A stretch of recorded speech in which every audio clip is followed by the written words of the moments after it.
Hello guys, ito nga palang kaganapan dito sa lugar namin. Inaayos yung court namin. At bago ang lahat, magtatrabaho muna tayo guys. At ayun nga palang trabaho ko guys, nagbaboton na ako dito sa isang garment dito sa lugar namin. Ayun ang routine ko araw-araw, pumasok sa pabrika, umuwi, matulog at syempre mag-extra ng paggawa ng peanut. Kasi nga kailangan natin magtrabaho, bawal ng tamad dahil marami tayong pinapaaral na anak.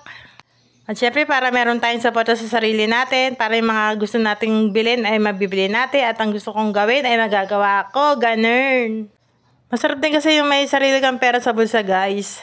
At ayan na nga, lasing ko na, uwian na.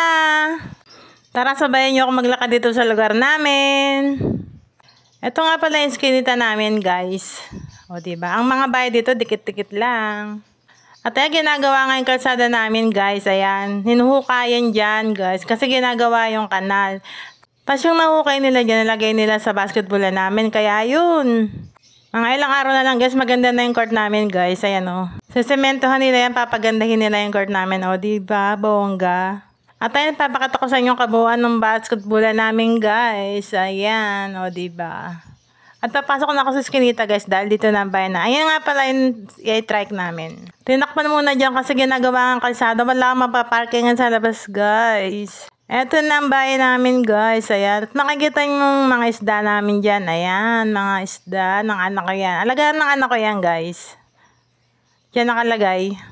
O diba ang cute? Kaya kung gusto nyo bumili, chat nyo lang ako at pagbibilan ko kayo. At ayun nga pala si Luna, ang alaga kong aso. At yan nga, dahil pagod tayo, kakain muna tayo guys. Magme-merienda muna tayo dahil nga nakakapagod magtrabaho sa buong araw. At ayan nga pala yung peanut na gawa ko guys. Papalaman ko siya sa tinapay. At ayan ang kakainin ko for today. Kasi nga may tinda ko ngayon peanut. Kaya yan, titikman ko yung tinda ko guys. Papalaman ko sa tinapay, kakainin ko yan pang merienda. Kaya kayo, kung gusto nyo rin ng peanut, mag-chat lang kayo guys. Papadalan ko kayo. Pero may bayad. O ano pang hinihintay nyo? Subukan nyo nang itry ang aking tindang peanut at masarap to guys. Hindi ka magsisisi sa lasa. Sobrang sarap. At ayan, pagkatas natin kumain, dito muna tayo sa baba guys. Maglaro muna tayo ng bangko. Paikot-ikot muna tayo guys. Dahil nga pagod tayo. Kailangan natin mag-relax para hay-hay ang buhay, diba? Tignan mo naman si Luna, yun o. Patingin-tingin na si Luna o. Hindi malaman kung saan pupunta.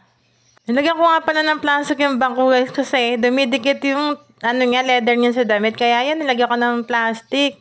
Para kung sakali mangupuan ko, hindi didikit sa damit ko yung mga leather ng bangko na yan guys. Thank you for watching.